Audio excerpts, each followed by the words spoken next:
The series titles is The Lord Who Fights for You. We've done week 1, which is the battle belongs to the Lord. Week 2, the God who goes before you. Week 3, the God who stands behind you. Week 4, the God who fights within you. Week 5, the God who arms you for battle. And today, week 6, is the God who surrounds you. And this is kind of a protection God gives you that you don't always notice. And this is the part, you don't always notice it in the moment, but it's always there. And it's not big and flashy, you know, like you see in Hollywood, ooh, all this great stuff. It's none of that. Let me just fix this a little. There we go. It's none of that. It's very quiet and calming, and nobody knows it. And it's the kind that you hold very quietly. It stands around your life. It's always around you. And you don't always see it on most of the time while you're doing things, but you see it when you look back, when something has ended, finished. And so many notice that, right? It's like, oh my gosh, if that, wow, God had to be there for that because I would have been dead, or this would have happened, or that would have happened. Well, it would happen. So, and when you look back, you can recognize it. You can see it, but you can't see it when you're in your own pile of poop, right? You just can't see that God's there, Jesus is working with you. You don't see that. Matter of fact, most of the time we feel deserted and all by ourselves when we're going through all the nonsense. But the more you begin to comprehend that His presence just doesn't go before you, doesn't go behind you, and that it stands around you. And it forms this huge covering, if you will, around your life. It's not just here, it's your entire life. And it's stronger than anything you could ever build for yourself. And He never leaves.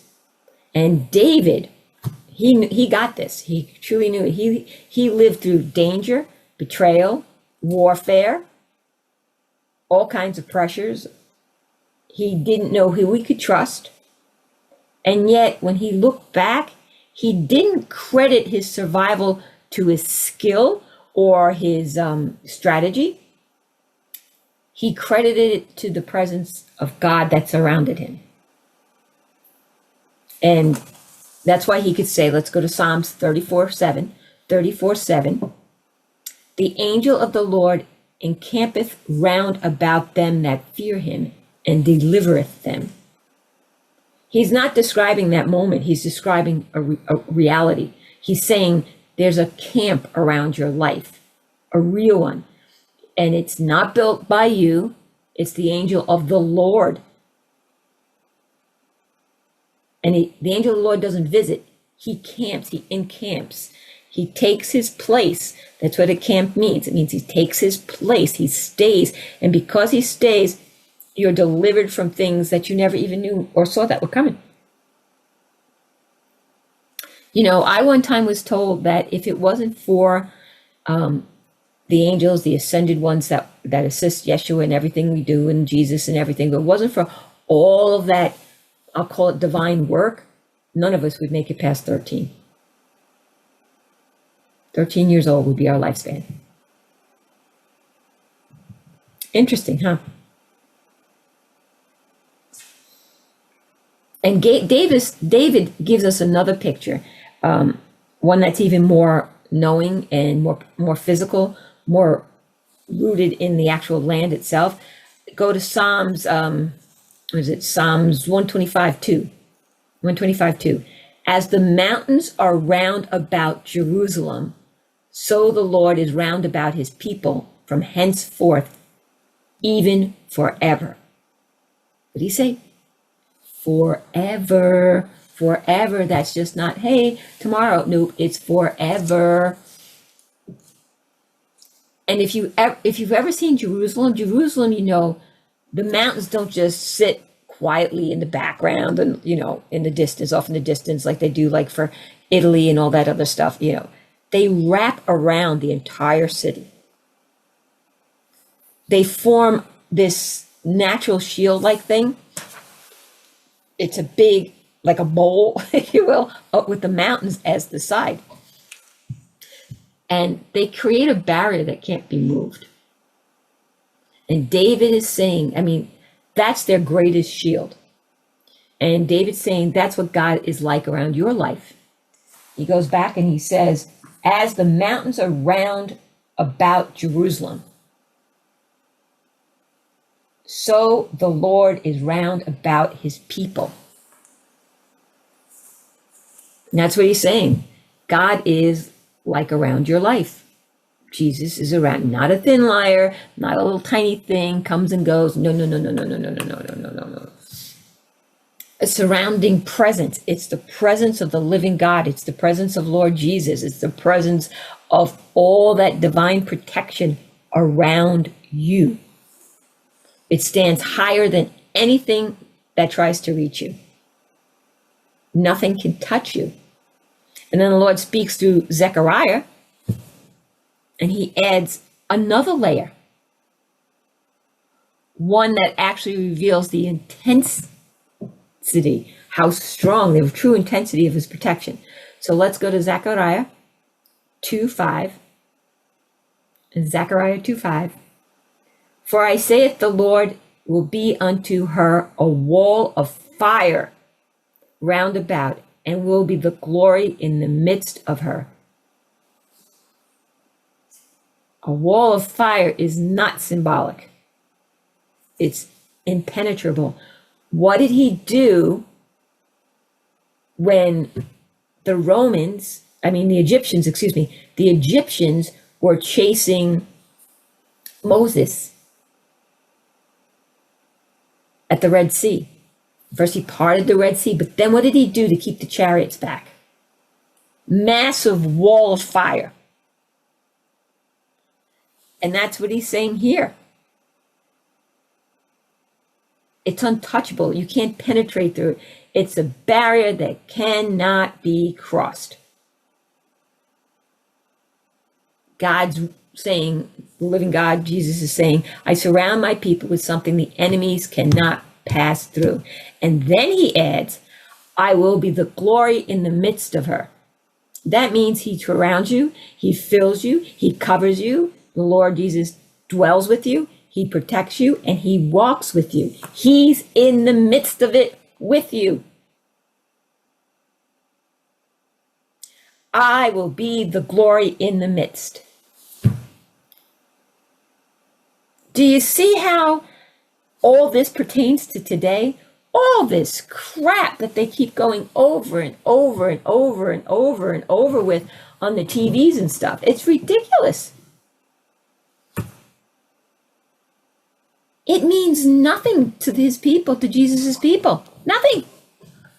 Because it doesn't matter. None of it matters. And I use this as an example, and I have no doubt.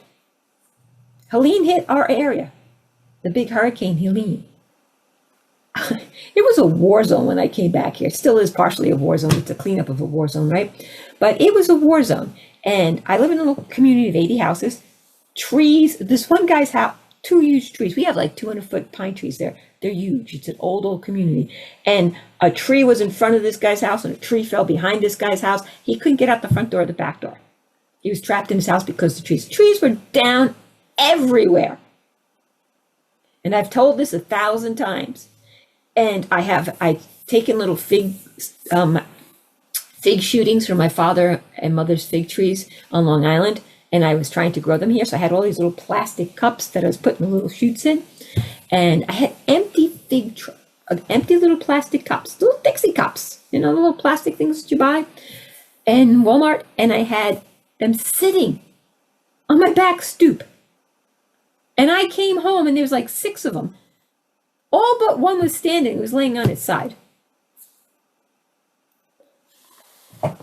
It's taking down these massive trees, but nothing touched my house. Houses were destroyed everywhere. Trees fell on top of houses. I had 2 cars parked in my driveway. Nothing happened. Nothing anywhere. You think my house was protected? Of course it was.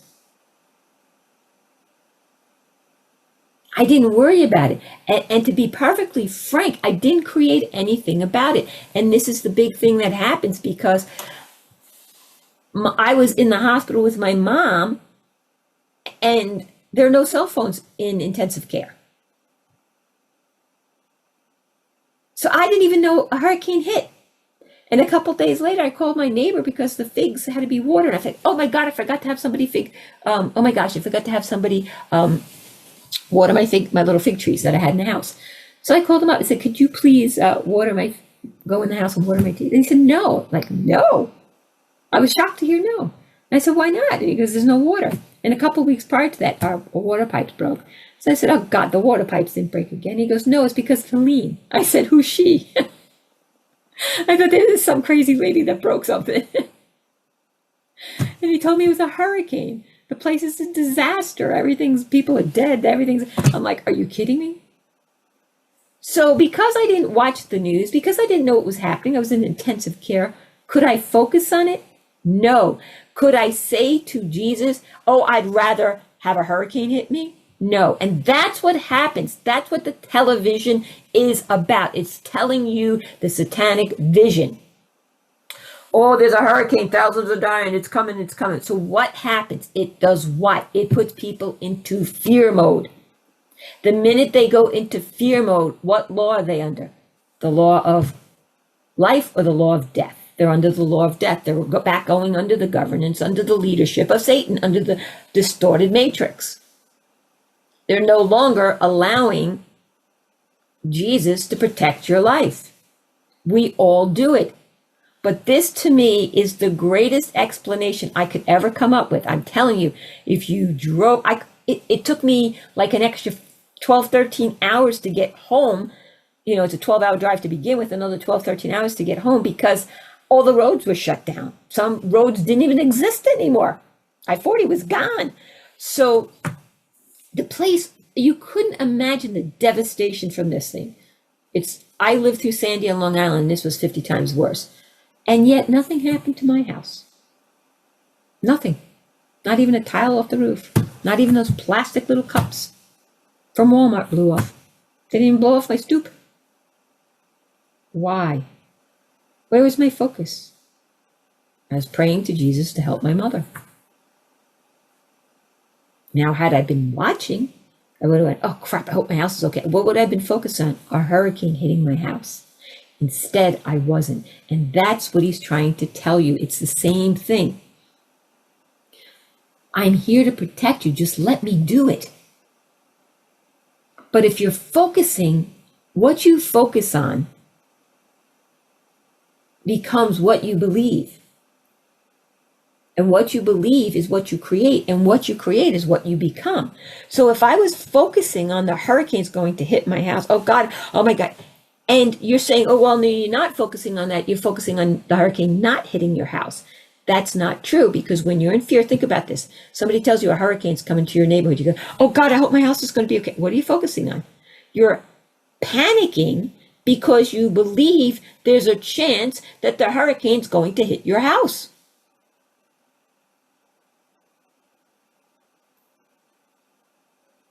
But if you stand, and that's what we did a couple of weeks ago, remember, I think it was even last week, we talked about standing. If you stand firm in the power, the strength of Jesus, not your own, Jesus's, if you stand firm in that, nothing will touch you. And I'm sure you all have stories about you didn't know things were happening and they didn't happen to you.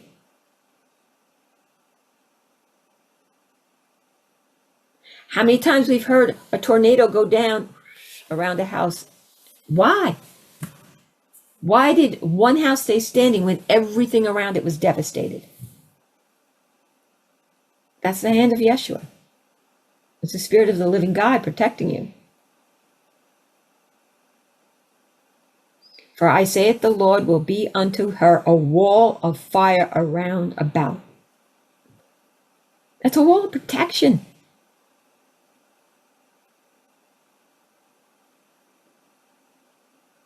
I surround my people with something the enemy cannot pass through. And then he adds, I will be the glory in the midst of her. So if he's surrounding it, of course he's there. Right? He's in the midst of it, or he would be there. So he surrounds you. He's inside. The Spirit of the living God is within you. He covers you. He dwells with you. He protects you. And he walks with you side by side. It's all there.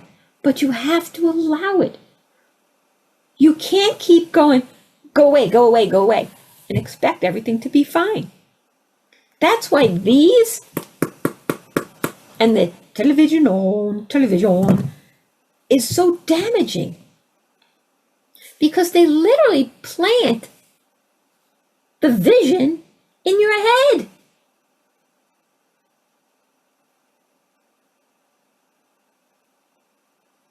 And if the vision is in your head, you're going to create it.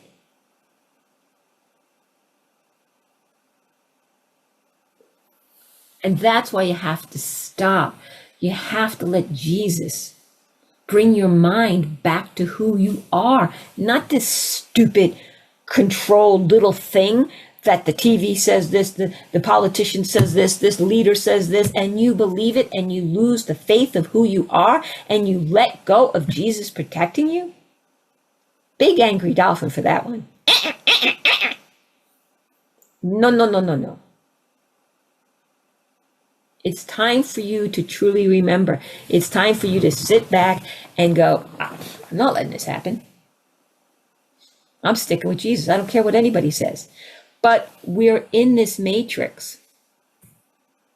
So once we watch something on this, or once we plant something in this, the seed is planted, it's in there. And I can tell you by the chats on the Tuesdays and stuff, people will ask me all the time, well, this one said that, and this one said that, and this one said that. What do you think about it? Well, I'm not going to defend any place, and I'm not going to put any energy into this shit anymore, because I don't care what goes on out there.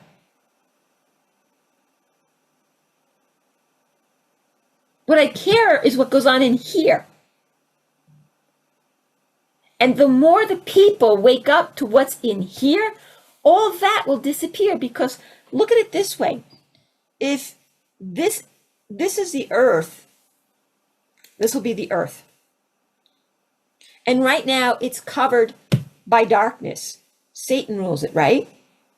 And then here, let me use these things. These will work great. So Satan's got this all dark, and all the people on here are being ruled by Satan. And then one individual over here pops up and has light. And another, this is going to be a challenge, and another individual over here pops up and has light. And another individual over here pops up and has light. And another one over here, oops, they all fell off, I told you it was good. But the point here, this is the plane, it's easier, right? We'll put them on here. So all these individuals are popping up on the plane of darkness with light. What happens? They fall over. What happens? The darkness can't hang out in this anymore. So let's say they all pop up in, I don't know, we'll say Australia. Australia turns to light, and all the shit that's going on there, Satan says, I'm going to have to leave them alone. He'll attack them, trying to get them to fall down. But if they stand strong in the light of Jesus, Satan's not going to waste any more energy. He's got the rest of the earth plane. And now let's move them all over to the United States. Let's say this is the United States, and they all say lit up in the United States. Satan can't touch us. Oh, he'll attack. So you want to stop everything. You want to stop Satan. This is what you need to do. You need to light up with the Christ light. You need to get out from the rule of Satan and under the rule of Jesus. The law of life versus the law of death. Romans 8:2, read it. Get really familiar. If you could do anything, get so familiar with Romans 8:2. The law of life versus the law of death. Right now, we're under the law of death, and we believe the things. And the law of death comes out and says, "Oh, you know what? There's a war in Iran and this and that, blah, blah, blah, blah, and all this shit's going on." But yeah, it's really dark over there. But freaking out about it just fuels your energy. It just takes the energy given to you by the living God that's inside of you, the spirit of the living God, and sucks it into the matrix of distortion, which is Satan's kingdom, right? And feeds it there so it amplifies it more. But if you stop, Lord Yeshua, light up, and then from that place, you don't send your light. You don't send your energy. Lord Yeshua, pray for those over there. Keep your people safe. Even though they may be in fear. Even though they're experiencing such great horrific of the satanic realm and the fear of it all. Hold them in your light and keep them safe. Give them the strength they need to stand in the Christ light. Whatever it is that they need for their highest and greatest good, to come back under the law of life. Simple. That's it. You don't start focusing on it. That's what you focus on. Everybody coming back to the rule of Jesus, the rule of the law of life. Is that making sense? So let's go on. And then let's talk about Job. He was a man who didn't even know the full extent of the protection around his life until the enemy complained about it. Let's go to Job 1:10. Job 1:10. Hast not thou made a hedge about him, and about his house, and about all that he hath on every side?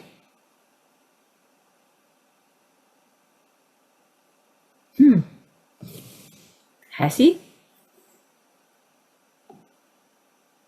What's he saying? You've got this thing around you on every side of you. Hasn't he made has he not made a hedge about him, about his house, and about all that he hath on every side? There's a hedge around everything. The enemy saw the hedge saw the hedge before Job did. And the enemy recognized the protection before Job even had an inkling of what was happening. The enemy knew he couldn't touch Job because God surrounded him. And that's the part of the message that begins to make your spirit go, to make you go, and come to the knowing that God's protection's all around your life. It's not always something you're going to feel or something that is tangible.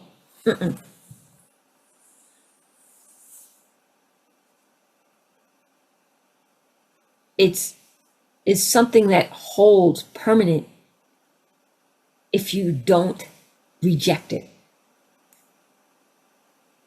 It's something that stands even when you're unaware of it.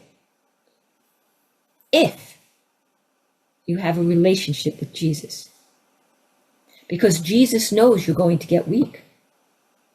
Yeshua knows beyond a shadow of a doubt that you're going to struggle. He's not asking you to be perfect. What he's asking you is, even when you can't see it, believe that he's there. And those of you that are listening to the daily messages, right? Sorry, Sammy. Those of you listening to him, does he say that over and over and over again? I'm not asking you to be perfect. Nope. I'm asking you to trust in me.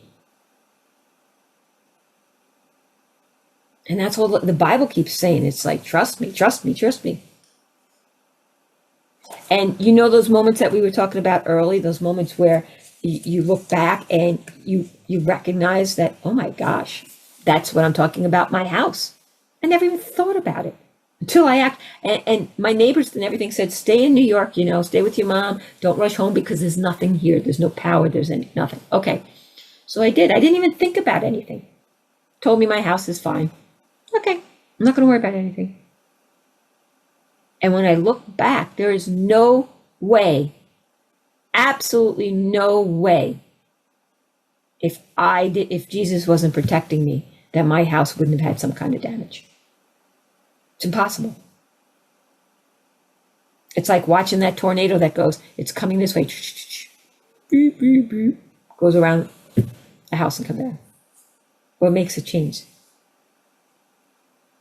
And you see them in your life, but you don't see them when you're going through it because you're in the middle of the poop. So when you look back, you recognize, wow, you were protected from something, whatever it might have been. Like you were shielded from something and you didn't have the strength to fight. Think about that. Do you think if I knew about it, I'd have the strength to fight? I was so worried about my mom. I was concerned. I was focusing on my mom, right? I was exhausted. I didn't have the strength to fight. Most of us, when the shit, the preppers and all this other stuff. I hate to say it because I was a prepper myself. But unless Jesus actually says to you, go out and get this, right? What is all this prepping doing? Why are you prepping? How many of you have heard the expression, why are you prepping? I prepare for the worst. Why? Why would you prepare for the worst? Why wouldn't you prepare for the best? Jesus. And you know what that preparation is? Open your heart.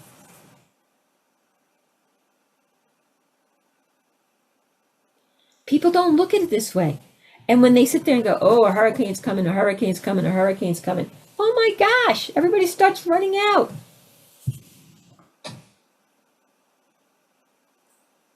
Even with the ice storm.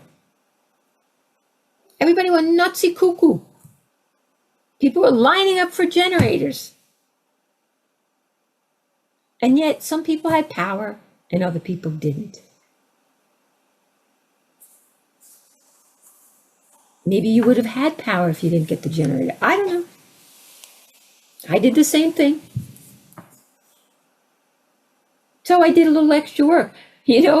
I got the gas. I was just like everybody else, right? I got gas. I loaded up, got my generator ready. Blah, blah, blah, blah, blah, blah. Guess what? I had to use my generator. Maybe if I didn't focus on it like I didn't focus when Helene hit, I wouldn't have had to use the generator.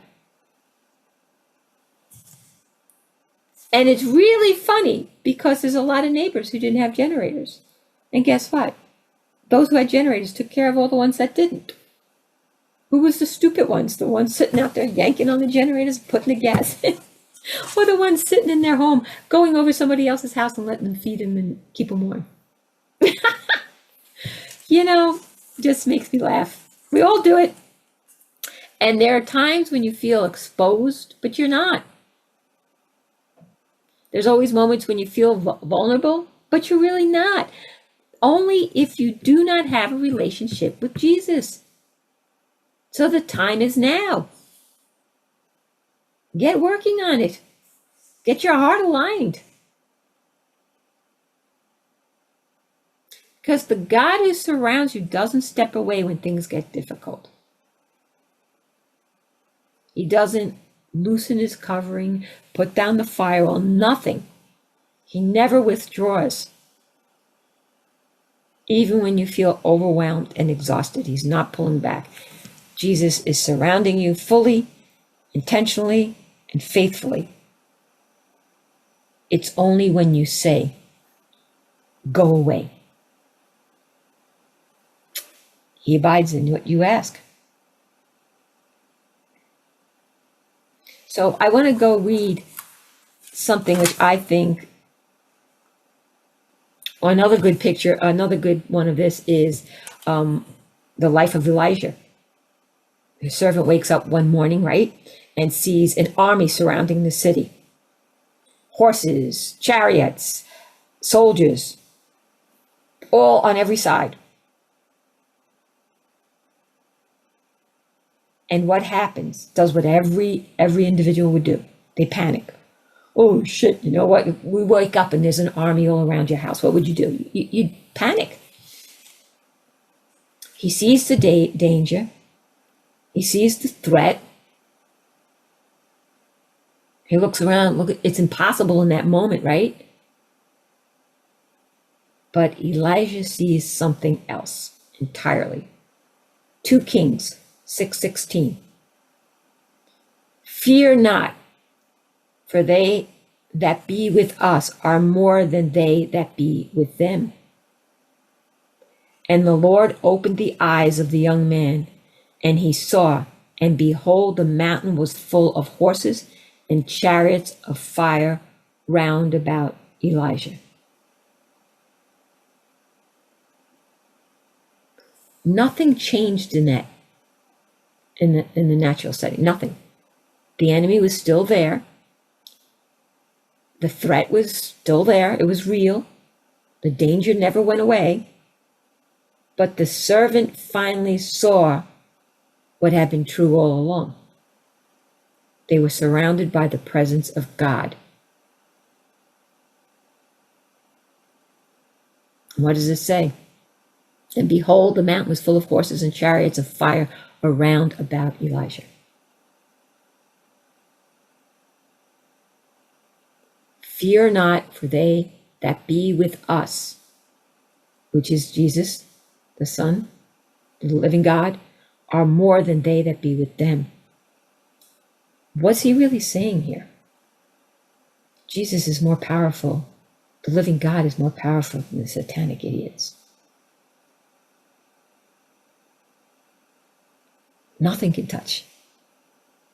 If Satan was even this much powerful, he wouldn't have been thrown out of heaven and thrown onto the earth to crawl on his belly. Right? And that's how it is with you. You know, we may not have chariots and all this surrounding us, but there are moments in your life when, oh my gosh, you can't take anymore. Everything is coming down on you. It's all around you. The situations feel so overwhelming. And if you would just think, but wait, his presence is in that place. He's already there.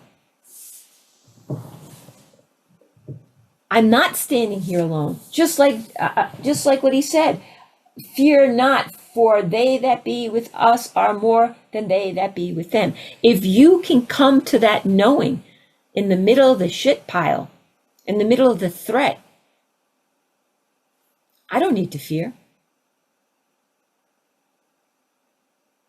I'm at peace because Jesus is with me. And Jesus is more powerful than, and if you can truly believe it, see, here's the thing. Up here we know it.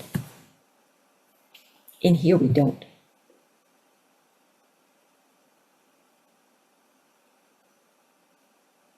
We're starting to remember in here. You must open your heart up to Jesus. Let Jesus fill your heart with the living God. Fill your heart. The spirit of the living God is inside of you. Let it come to life and fill you from the inside out. And then you can truly sit there and go, yep, I'm not worried about it anymore.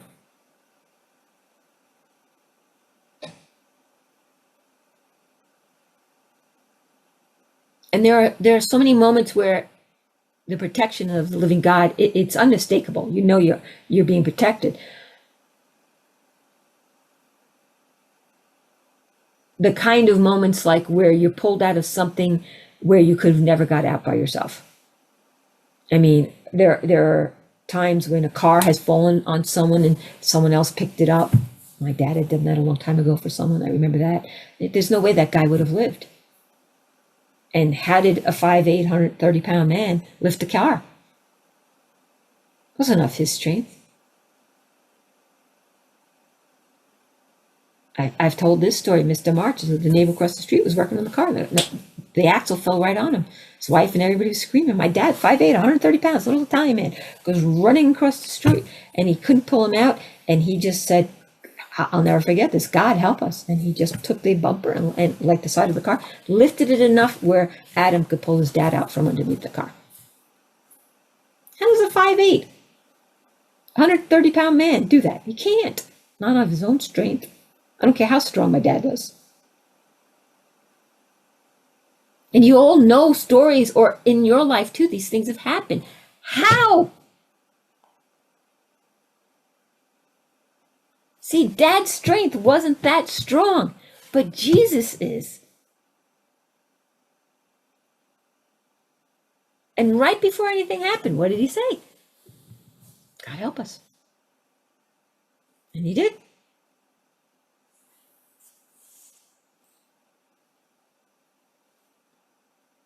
And then there are just days. I mean, if you've had days where you're just so peaceful, nothing bothers you. You know you're basking in the light of the living God, and nothing at all is fazing you. And you have a very peaceful day. Then there's those times you turn on that stupid television, and they start telling you the vision that they want you to visualize, so you create it.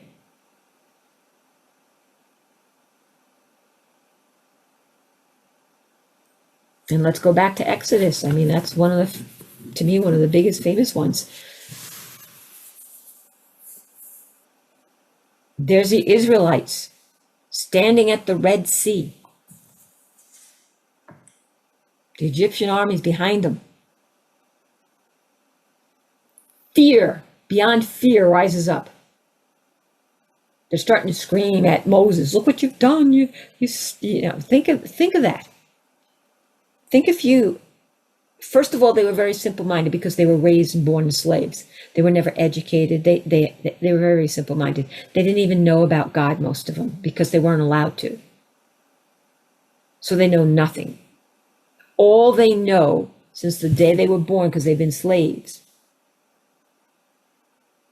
is fighting for their lives. That's it. And now they believe this guy, Moses, who shows them all these so-called miracles, and they see a way out.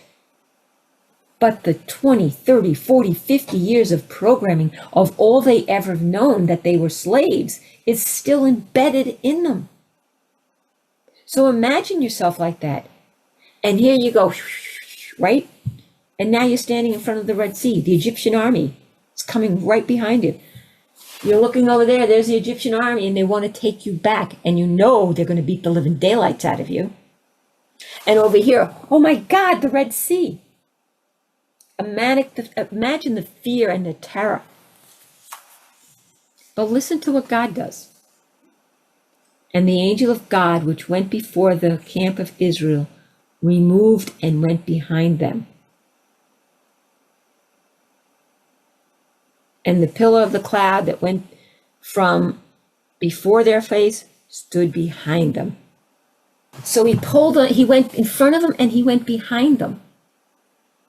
And what did he do? It stood behind them. God surrounded them. He opened the way forward and blocked the way behind. He made sure nothing could reach them while he was preparing their path through the sea. He was in front of them and he was behind them. Surrounded them. And these are the moments that the old fears try to rise up. And Jesus positioned himself there.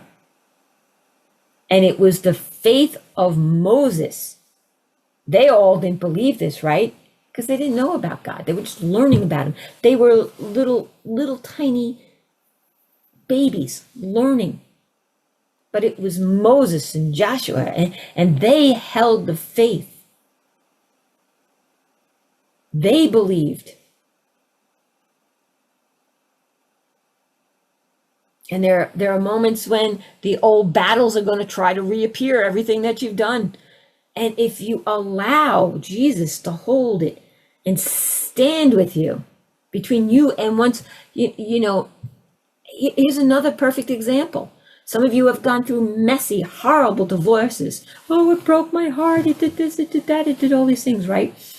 You're holding on to pain. And when you think about it, you go back and you cry and you feel alone, or you're angry. They took all your money, whatever it was.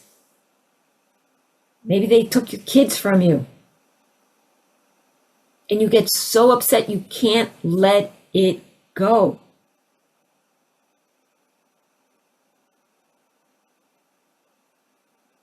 Bring Jesus in. Let him fill the light there.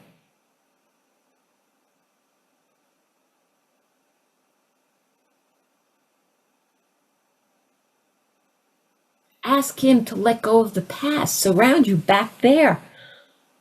He'll put up this big pillar of fire that they can't come into you. The thoughts, the emotions. It doesn't mean it's just in the third level earth.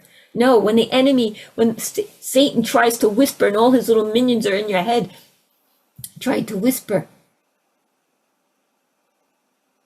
you call in his presence and it becomes a barrier where the demonics can't get in and whisper into your ear all the stupid things that they want you to hear. Jesus' presence becomes the barrier that the whispers can't cross.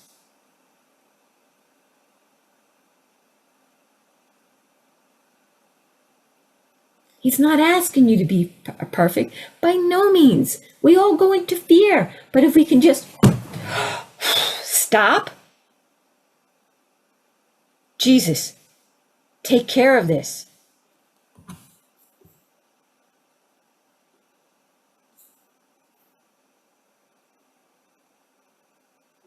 Once that happens, the protection comes up. And you don't know how it's going to unfold.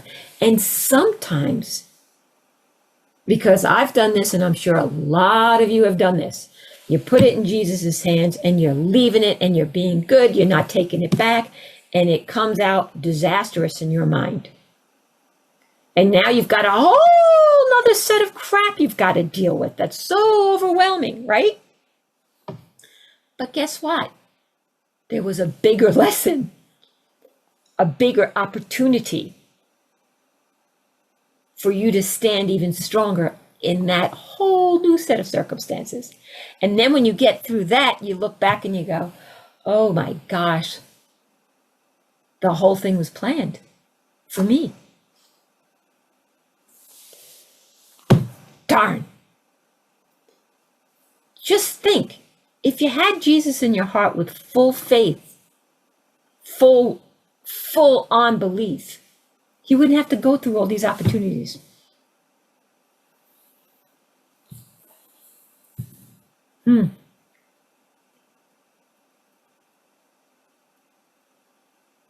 So this is the God that surrounds you, the God that doesn't desert you. You know, Jesus doesn't desert you, the living God, always there, behind you, around you, everywhere. But now let's go to, I'm going to go to Psalm, because this is where I wanted to go. Psalm 139. Let's go to, open your books to 139. O Lord, thou hast searched me and known me. Thou knowest my downsitting and mine uprising. Thou understand my thought afar off. Basically saying, you know everything about me. You know my thoughts that are going to come, the thoughts that went behind, everything. Thou compasseth my path and my lying down, and art acquainted with all my ways. 4, for there is not a word in my tongue, but lo, O Lord, thou knowest it altogether. 5, thou hast beset me behind and before, and laid thy hand upon me. Such knowledge is too wonderful for me. It is high, I cannot attain unto it. David begins by describing the God who surrounds his inner life before he ever even surrounds his outer life. It's not a distant God, right? That's what we were doing. I believe that was last week. God, yes, the God that fights the battles within, right? That was last week. He's inside. He's not distance. The living God watching him not from afar. This is the God who knows every thought before it forms, every word before it's spoken, every step before it's taken. That's what David's saying, right? For there is not, this is 4, for there, 139, 4, for there is not a word in my tongue, but lo, O Lord, thou knowest it altogether. You know everything, he's saying. When he says, thou compasseth my path, he's describing a God who enriches, who surrounds, who places a protective boundary around his life. Before you talk about God surrounding your circumstances, he's anchoring the people in the truth that he surrounds their mind, their motives. David's telling that the living God surrounds your mind, your motives, your thoughts, your words, your fears and your desires. Nothing in you, nothing in anyone, nothing in them is unknown, and nothing in you is unheld. Jesus knows everything.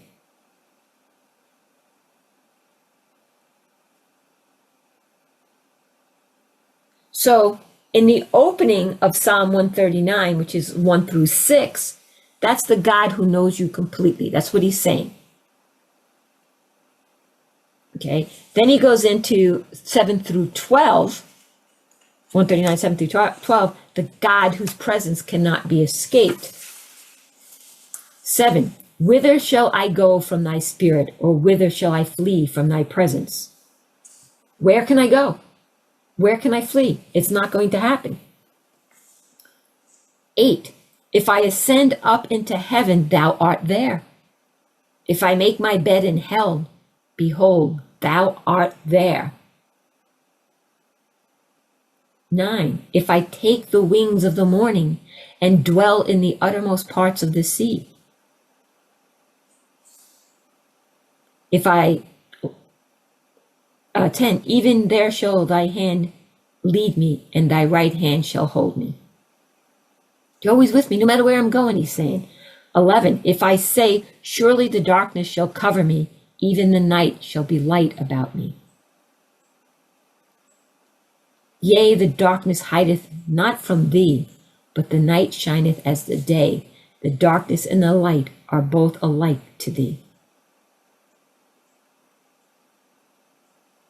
David's beginning to test the boundaries of God's presence, right? He's discovering that there are none. Whether he rises into the highest places or goes all the way down to the lowest places of hell, God's already there, waiting for him. And he's just not being present there. He's holding him and leading him, guiding his path.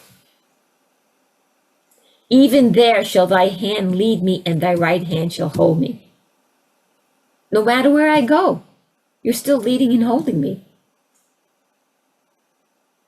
Surrounding presence is not passive presence. It's guiding presence. It's holding presence. It's moving and taking you. It's sustaining. It's the presence that refuses to let go of you and let you fall, even when everything else is falling apart. Darkness cannot hide from the living God. Cannot hide from Jesus. Distance cannot remove you from Jesus or the living God. It can't separate you. Nothing can separate you unless you choose to throw Jesus away and get out of the will of God and leave the rule, the law of the living God, and go under the rule and the law of Satan. And even there, God will be waiting for you to bring you back. No matter what you do, you are always surrounded, even in the places you thought were way too dark and evil, the places you went too far, too broken.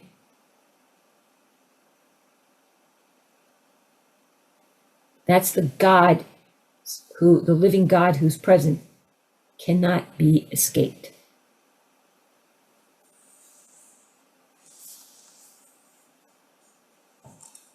And then now we go into 13 through 16, and this is the living God surrounds you before you were born. Listen to this. For thou hast possessed my reins. Thou hast covered me in my mother's womb. Possess thy reins. It's like a horse. It's guiding you, right? When you get the reins of a horse, you direct them where they go. And thou hast covered me in thy mother's womb. I will praise thee, for I am fearfully and wonderfully made. Marvelous are thy works, and that my soul knoweth right well. My substance was not hidden from thee, when I was made in secret and curiously wrought in the lowest part of the earth. Thine eyes did see my substance, yet being unperfect, and in thy book all thy members were written, which in continuous were fashioned, when as yet there was none of them. This is where the message really deepens. Jesus is God's surrounding presence, living God's surrounding presence. It did not begin when you became, or when David became aware of him, or when any of us become aware of.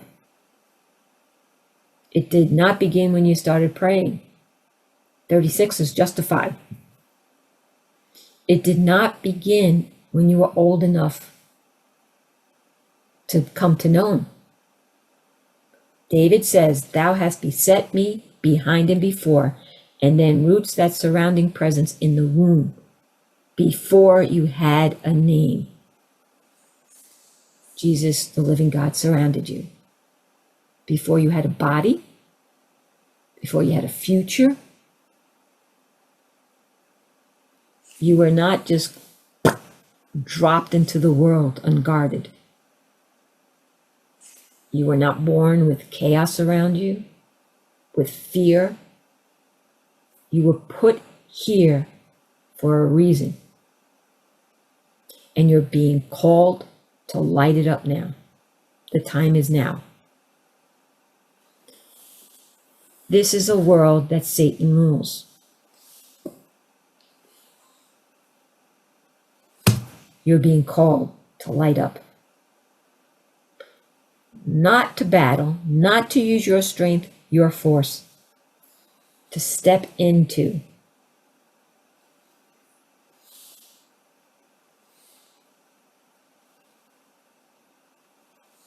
We need 144,000.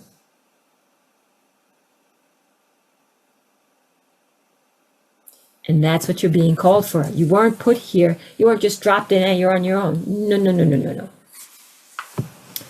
So let's go moving on. 16.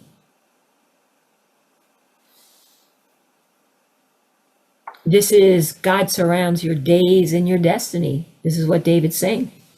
16. Thine eyes did see my substance, yet being unperfect, and in thy book all my members were written. How precious also are thy thoughts unto me. O God, how great is the sum of them. If I should count them, they are more in number than the sand. When I am awake, I am still with thee. So now David's shifting from the past to the future. God's surrounding presence is not only around in your origin, in the womb, when you were written, your destiny. Every day is seen. Every step you take, every word you speak, every time, season or time you go through, you're held. And then David says something that becomes the heartbeat of all of this. When I awake, I am still with thee. You wake up still surrounded. You wake up still held. You wake up and still inside the circle of his care, of Jesus's care. Anxiety loses all its authority. See, this is the key, the authority. Everything that stems from fear is the authority of Satan. Everything that stems from love is the authority Jesus, the law. It's the law of death and the law of life. So when you wake up inside, you're still in Jesus's care, the living God's care. You are the spirit of the living God, heir to the throne, to the kingdom. And when you know this and you wake up, the presence is still there of Jesus. Anxiety loses all its authority over you. Fear loses its authority. When you come to the knowing, you're not walking in an uncharted future, that it's already been laid out for you. Every word you speak, every stupid action you did, every silly, dumb thing you've ever done, all the greatness, everything. It's already been written. It's already been done. It's planned for you. You're walking into a future that the living God, Jesus, is already filled with himself, with purpose.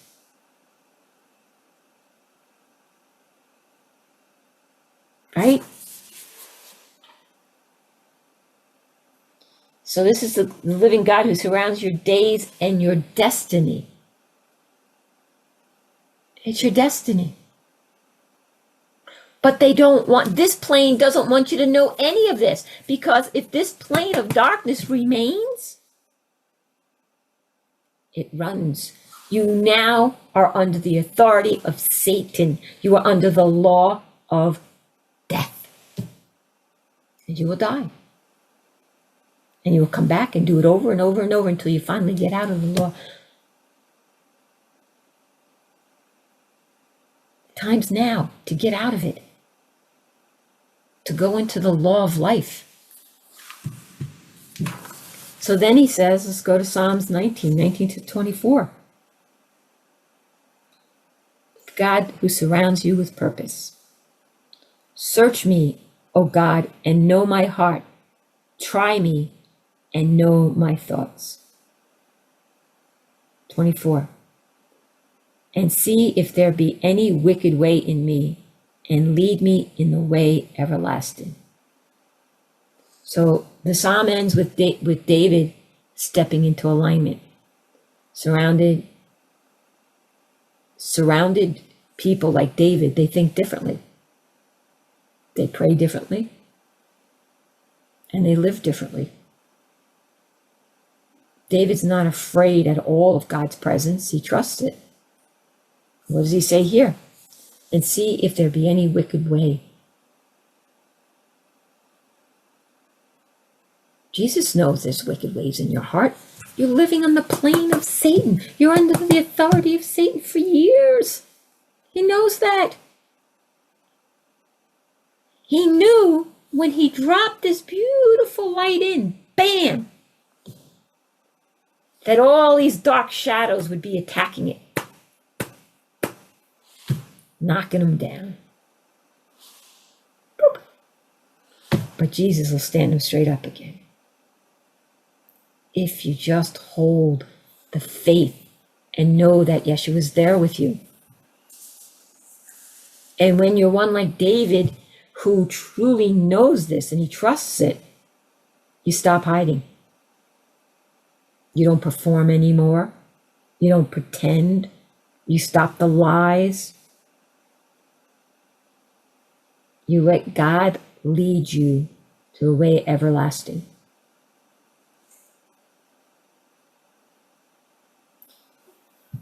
That surrounding presence of Lord Jesus, it's not just comforting, it's a formation. It shapes you, it purifies you, it directs you, it keeps you aligned with the everlasting faith, the everlasting path. It gives you strength. You have the knowing of the living God and you see truth.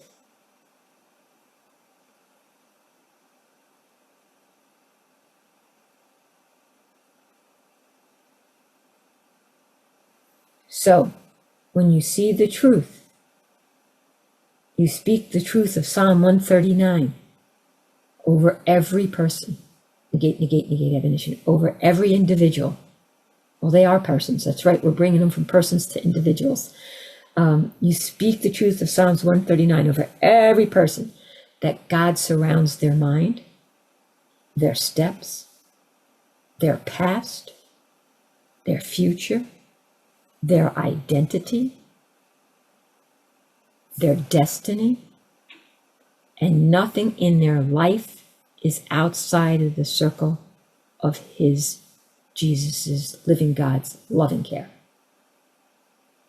And when I speak about identity,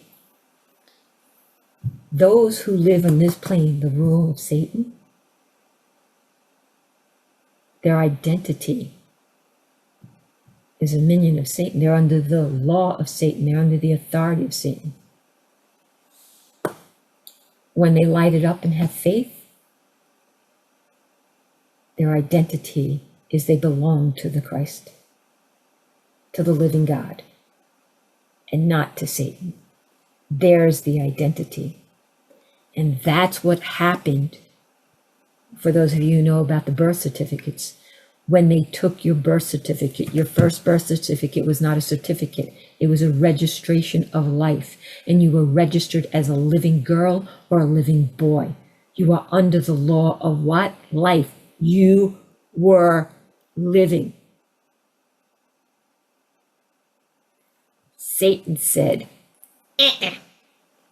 I'm bringing them under my law. You will no longer have a mother and father of the divine. You will belong to me. And he had you sign, he had those who took care of you, your mother and father, send in a document to certify that you were dead and you now belong to him. Or you don't have to live under what someone else did. You just light it up, stand in the Christ light, and let Yeshua bring you back. Documents mean nothing. You get it? All these people, the American National State, all these people, I kept trying to get people to stop doing this. I had to do it slowly but surely, and most of them didn't stop. But all the people who get into the state nationals, get into this, get into that, I got to do this, No, all you have to do is allow yourself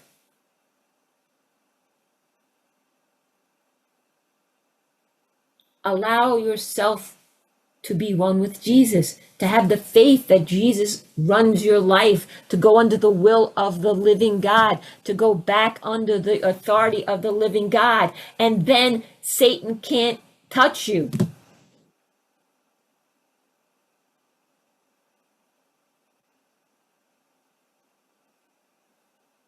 But you have to have faith.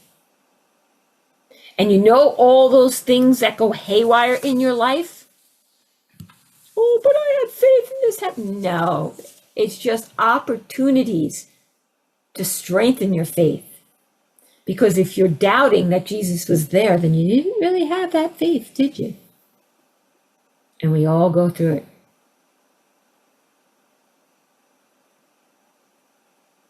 Living God doesn't leave any gaps in this protection. No. It's, you live right there.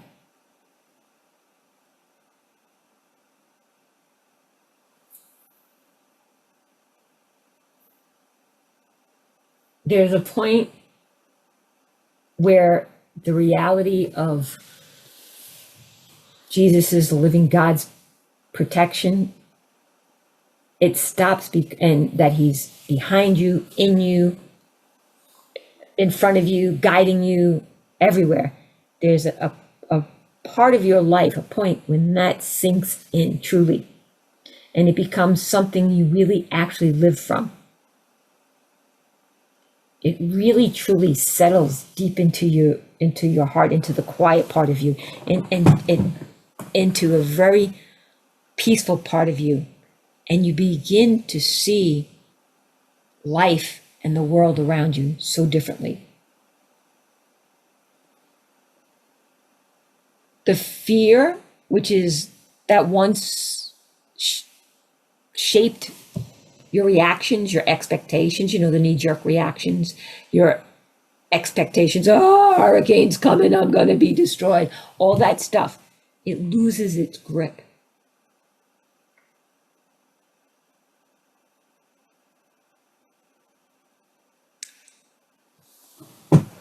The assumption, what happens when you assume, you've all watched The Odd Couple, right? The assumption that Satan can reach you whenever he wants. Oh, I hear this all the time. Oh, that's the enemy attacking you. People, Christians, true people who believe or say they believe that they're this light in this dark world, but shit's happening to them. What do they say? Oh, the enemy's attacking me. Then they do not have the full faith. You are not under attack. Why? Because Jesus, the living God, surrounds you with a wall of fire that's unpenetrable. Nothing can get to you. So the minute you say, well, the enemy's attacking me, that's just the enemy attacking me. BS. And we all fall for it. Everybody believes the enemy can attack you. No, no, no, no, no. And when you get to that place, there's a way of moving through your days with a calm that doesn't come from circumstances. See, this is a big thing. A lot of people go, oh, I'm calm every day. But you don't live in the world, many of them. They live in a little cocoon that they made. They keep themselves out from the world so they can stay calm, so they don't have to deal with shit. They run up into the woods and they hide, or they run up wherever and they hide. I hear this so many times. My God, your life, everything happens in your life. Yeah, and I'm grateful for it. The more shit that hits the fan is just another opportunity to strengthen my faith. My life is so calm and stuff. Yeah, but you're not out there doing anything. You get up in the morning, you go for a walk, you come home, you hide in your house. You're not facing anything. Guess what? Satan doesn't care to bother you. Why? Because you're not standing in the light of God. You're one of his minions. You're doing a great job.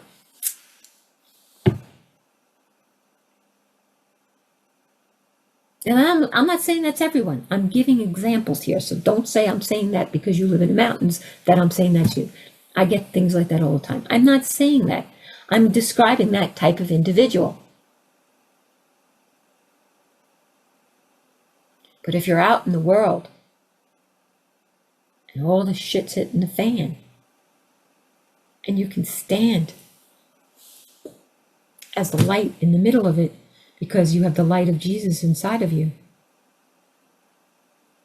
then, do you think David had a nice peaceful life? No.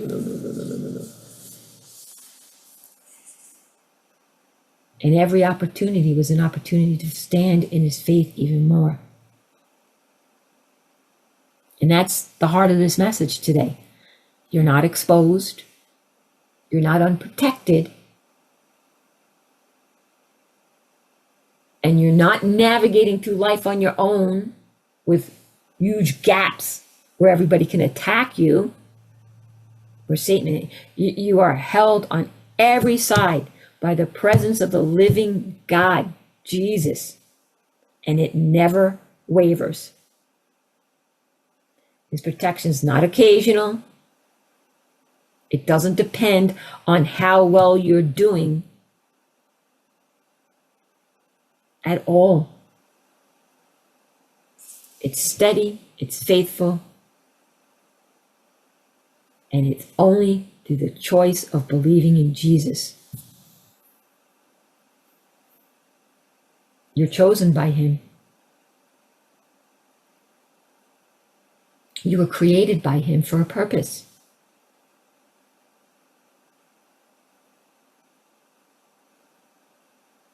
It's a steady, faithful choice of Jesus to place himself around your life. And he does it with the consistency that never falters. And if you knew your child had one chance, your child, your grandchild, whatever, had one chance, or had an opportunity, let me put it that way, it's a better way, had an opportunity to break and get out of a horrible system, maybe school or something,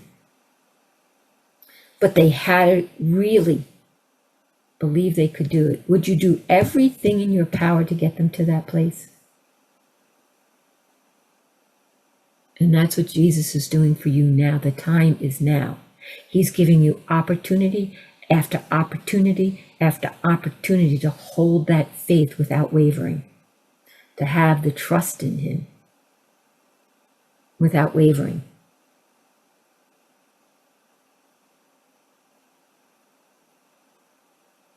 And when you do that, that peace that settles in you,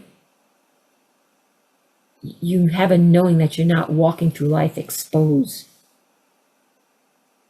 But it doesn't just come all at once. For some people, they could have been on a path. I did know somebody who was ready to die from overdosing of drugs and stuff, and Jesus came to him. Man, it was the most, how do I put this? The most scariest looking individual. Homeless, drugged out, never shaved, never washed. You know the type I'm talking about. And then one day, Jesus came to him. And the next day, spit, shine, shaved, clean, beautiful outfit, not wearing leather and guns and everything. Beautiful. And he walked around with this under his arm 24/7. His name was Michael. Not the same Michael giving this, another Michael. And he saw Jesus. So for those people, that's maybe a rush all at once. But for most of us, it's not like that. It's slow and steady. You start to notice the moments that your thoughts were standing alone. When you thought you were all alone, and you look back, you notice that those moments, you weren't standing all alone. Jesus is there. He's closer than you ever knew.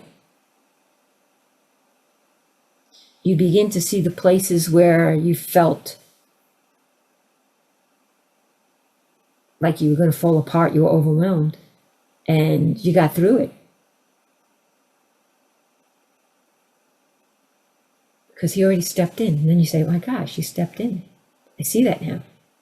And as this awareness deepens and deepens and deepens, your heart starts to raise up in light, and it rests in a way it could never, ever rest before.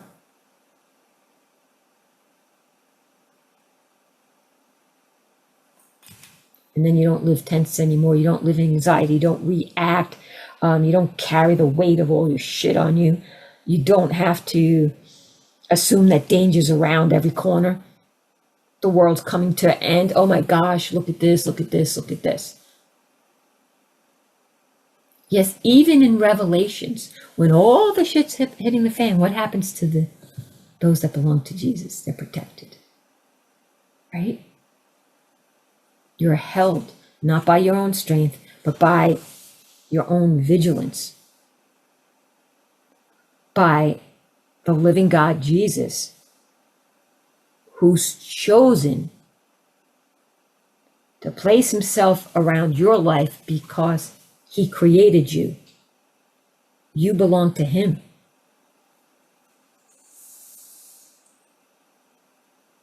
He stands in all those places where you can't see. He watches over everything you do. He knows what you think. He knows what you do.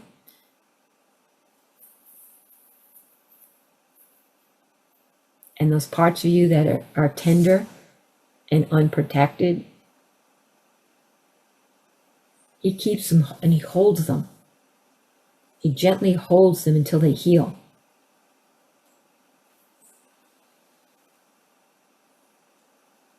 And it doesn't depend on how well you're doing. It's simply who Jesus is.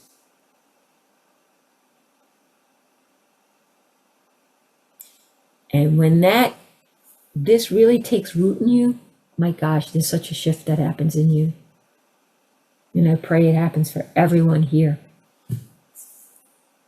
All the tension you start carrying for years just disappears. And I'll tell you something from personal experience. When you get to that place, after doing something like a great retreat where people testify, 36ers, right? You may get knocked on your butt because all those beliefs, the fear, the tension, all the stuff that comes from here, it's buried in your cellular memory. And you may start to feel physically crappy for a short season. It's all this junk coming out of the emotional, all this junk coming out of the mental, and it comes out of the physical. It's like popping out.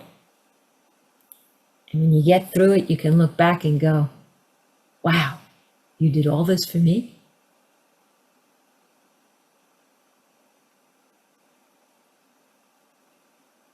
And then when you start to look at Jesus, you see how much you are loved. And you see that he doesn't pull away no matter what stupid Momo things you do. Because we all act like Momos a lot.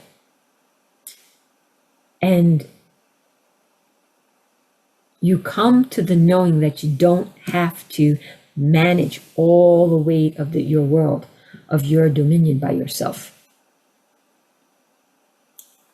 And you start doing things with Jesus.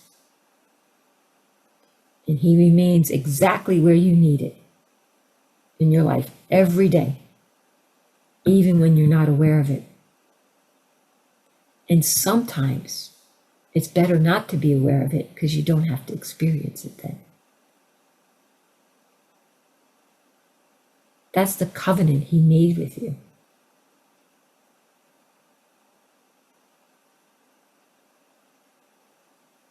This is the covenant. That's what he said. Covenant of my blood. He didn't say, drink my blood. This is the covenant. He's making a covenant with you that I have taken everything from you. I will be there surrounding you.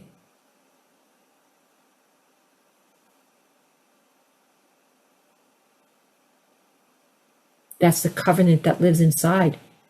His presence doesn't waver. It's a protection that doesn't thin out. It's faithful no matter what. Even when you don't think it's there or you don't feel strong. And all you've got to do is just accept it and stop accepting this world. Stop allowing this world to have authority over you. Stop abiding by the law of Satan. And that does not mean go out and break the laws. That's not what I'm talking about. I'm talking about the satanic laws. And live. That means you're under the law of life. Romans 8:2. You're very familiar with Romans 8:2. This makes sense? So the message is really very simple. The God who surrounds you, right? This is it. Very simple. How many of you so I'm getting a lot of yeses, but let's put it this way. How many of you put the letter M so I can figure it out? How many of you can look back and see when he was in your life? Betsy, put an answer before I even asked. Almost everybody. Trust. And that's what the daily message is about. How many times have you heard, trust, trust, trust me? For those who are listening to the daily messages, right? Everyone, it says it. Yep. Repeats it. You know why it's repeating over and over and over and over again and again and again? Repetition for you to get. That's how you unseat the beliefs of this world. In this world, you were told you're nothing, you're nothing, you're nothing, you're nothing, you're nothing, you're nothing, you're nothing, you're nothing. Think about this. You are graded in school as a little kid, even in kindergarten, first grade, preschool. You get an A. But then the next day, you got a B. You're worthless. You're worthless only if you succeed in this world. That's what they are teaching you. Since 4, you are worthless unless you succeed in this world. Well, I say, this is hell. I am 100% worth, and I succeed in the world of light, Jesus' world. And we, because we are in this world, we're not of it, but we're in it. And because we are in this world of darkness, we haven't beaten Satan, and we're not going to. The only one who has was Yeshua, the living God. Remember, this is a part people don't know, and I don't know why they don't know it, but I'm going to repeat it as often as I can because it's so important. The living God who created everything saw the mess we were in and came and incarnated, embodied as man. And his name was Jesus, Yeshua, Emmanuel. That's why he's known as Jehovah, because he's the living God. Therefore, he created everything. That's why he was the only man that beat Satan, because he created Satan. Satan was an angel.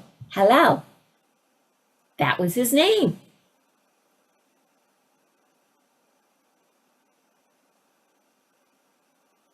The brightest star, right? And he got a little maniacic. So,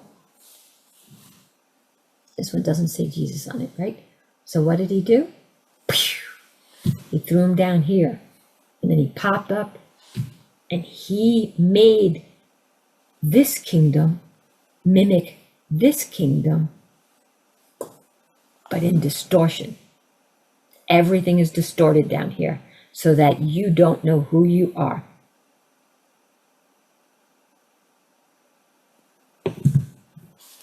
And the only one that can beat him is Jesus. Because Jesus is the living God. They're one and the same. And I never got that as a kid. Took me a while to get that. All right, so let's go to any questions. Let's open up the Q&A. There's the Q&A.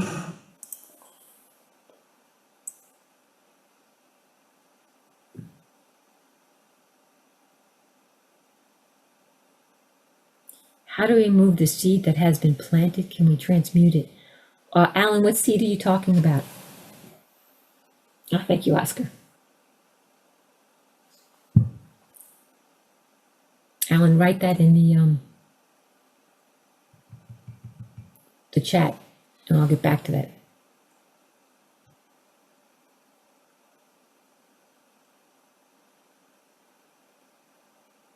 Which seed was planted? I'm talking about this. Which seed? You got to go back.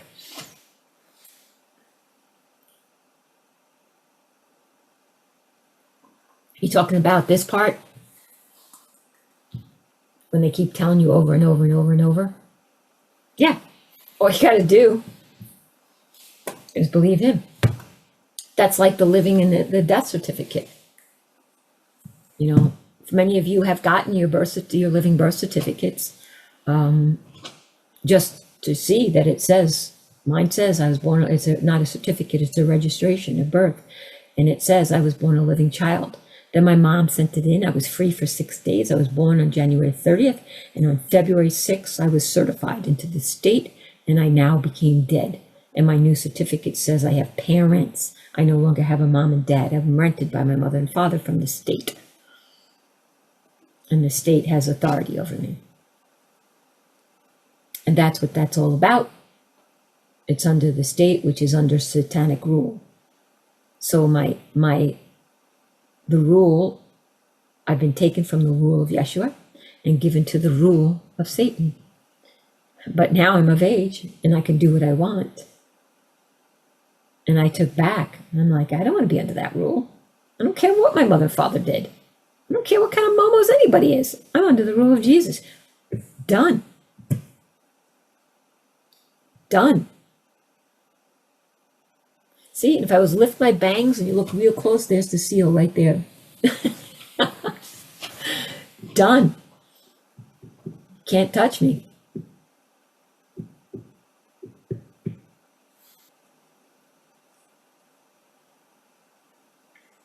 This is a good question, Fallon. Fallon writes, when we see marketing materials or products that Halo brand, does that mean we support the bad side when we purchase their products, or the Lord knows our intention and it's okay, like being blah, blah, blah? There's a, how do you put this? There's a fine line here. Most everything, and there are some things that aren't, that are made by good people, but most everything that is made by corporate America, if you will, corporate China, corporate any country, is satanic. It feeds the system because the corporations are under the system. There are good people out there, but there are people who can't get food any other way or things like that. So Jesus knows you have to do this right now. He knows your intention is hard, as long as you have that relationship with him. However, if there's another brand to purchase, why wouldn't you?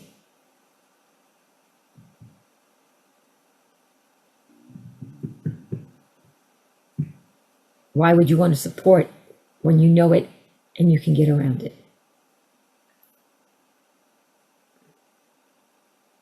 There are things I used to do that I don't do anymore. Fallon, I can't decide that for you.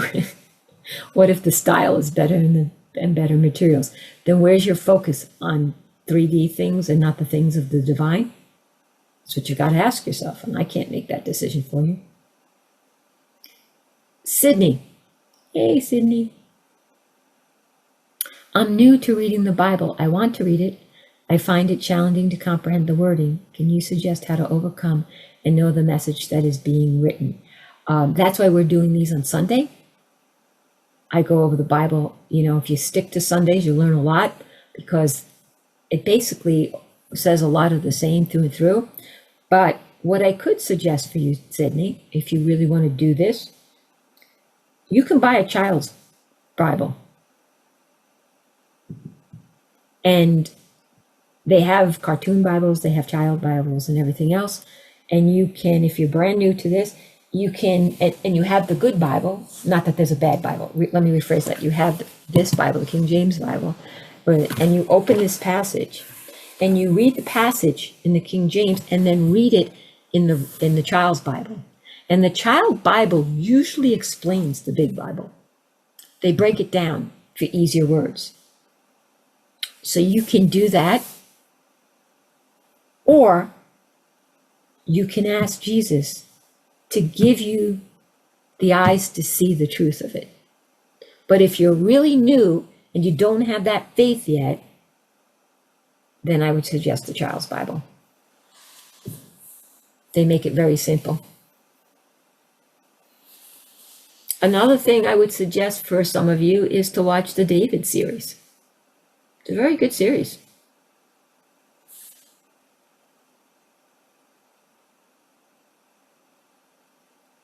Anybody know what that's on? I don't know TV. I went to the movies and saw it. No, the David series. It's a cartoon. Let me see if I can find it. Is it on? I don't know. Hold on a second. David, the King of Israel, is available on Fox Nation. Fox Nations has it.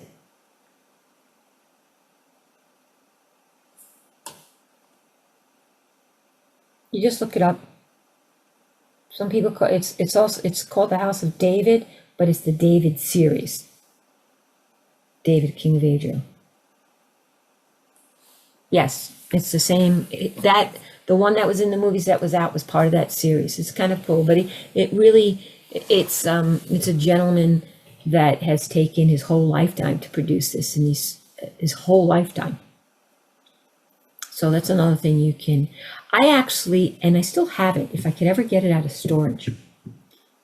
When I was little, where did I find it from? I don't remember, but I bought, this is how old they are, and I kept an 8-track player just for this. I have an 8-track player still. It's on 8-track. I bought a series, The Life of Jesus of Nazareth, I think it was called. It's not out. It's different from The Life of Jesus of Nazareth now. But it was amazing. And it's like 30 or 40 8-track tapes. And I used to just sit and watch them over. That's what I watched on TV all the time. I would watch it over and over and over. No, I'm not a fan of The Chosen. That's me personally. I'm not going into it, but I am not a fan of it.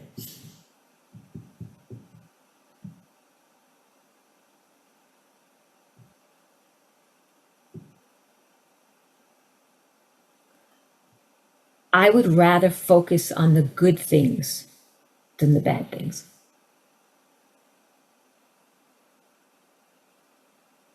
This is a good question. When I sense fear being fed to me, is there ever a moment I should take a step back to consider the situation? Absolutely. I can tell you, I am so still stuck. It's getting less and less, but it takes a season to go through on the knee-jerk reaction. Shit comes at me, I get ready. You know what I'm saying? You know exactly what I'm talking about, Luigi. And because you're an Italian, I don't know where you're from, Calabrese, that's what my upbringing, I was surrounded by Calabrese. You know what I'm talking about, and it was always, attack. You go right after it. So I don't know if that's in your upbringing also, depending how immersed in Italian you are. But I react immediately, and in the reaction, sometimes, I'm being completely honest here, not always, sometimes I can stop going, what the heck am I doing? Stop it. And I don't say heck, I'll tell you exactly, what in hell am I doing? Because I'm not in God's name, am I? I'm in hell. When I am reacting, fear comes up, anxiety, shit, I'm scared. Is that in heaven? No, I'm in hell. And I say that, what in hell am I doing? And when I hear that, I may spit a few more flames and sparks out of my mouth, and I stop, and I'm like, Jesus, now. You and me, we got this, take this over, take over, kick me in the head, do whatever you have to do to get me to stop. I don't care. I'd rather be down and out than worshiping Satan. And when we go into fear, anybody who goes into fear and starts acting out, we are bringing ourselves and bringing our energy into the distorted matrix, which is Satan's matrix, and our energy is feeding the matrix of distortion, Satan's world, to be used against mankind. That's how it works. Because remember, Satan cannot create, can only steal. What did he do with Adam and Eve? He stole them. He steals. That's what they say. They don't even tell you I mean, it's right. They don't even hide it. It's right in front of you. Satan steals souls. He's out to steal your soul. You hear that phrase all the time because he cannot create. He can only steal. So he steals your energy to feed his kingdom, to feed the distorted matrix. So I do put as much effort as I can, but remember, I am so well embedded, programmed by that. So yes, Luigi, when I see it, I literally say, what in hell am I doing? And when I hear the word hell, it triggers something in me to stop. And I'll sit there and I'll try to calm down. I'll try, sometimes I fail, but I take deep breaths and everything else. And then that's the same as taking a step back. And I don't consider the situation. I really don't, Luigi. I don't even focus on the situation. The situation means nothing to me. What means everything to me is getting out of the authority of Satan and back under the authority of Jesus. And when I'm back under the authority of Jesus, then and only then the situation comes to piece of cake. And those of you who know me for a long time, you know the whole thing about my mom. So it took me a long time to step back, but I finally did it.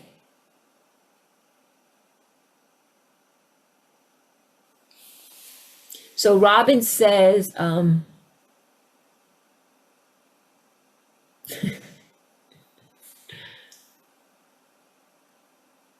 Prego. Robin says that it's Joan, 11/23/2025, Jesus Commands, episode 16. It covers the whole thing. So you can go watch that one, okay? It's in the chat, look it up. She posted it. Muchas gracias, Miss Robin.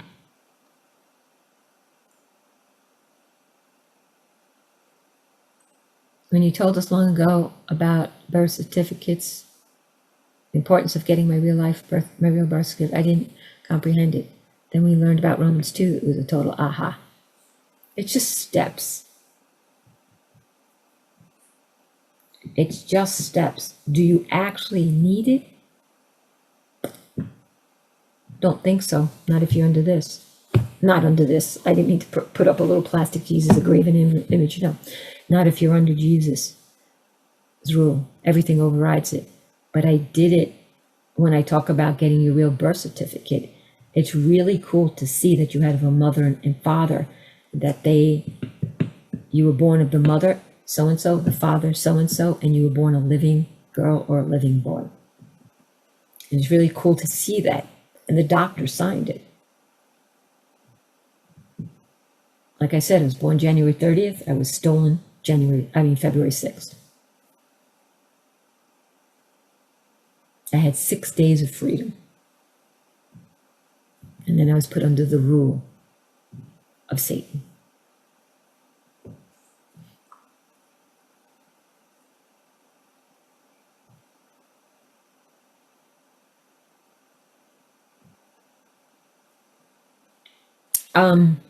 Julie asked, Julie's question is a long one.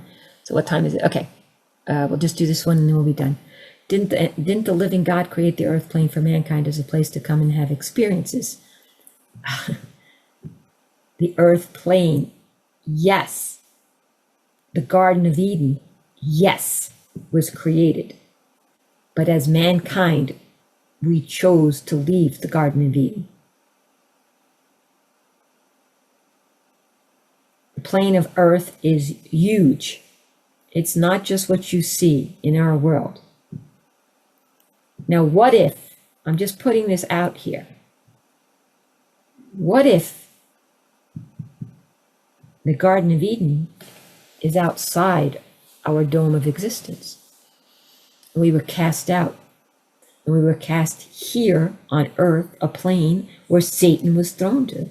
And what if that consists of what we know now as the 7 continents? And we were put in the Garden of Eden, where we were created.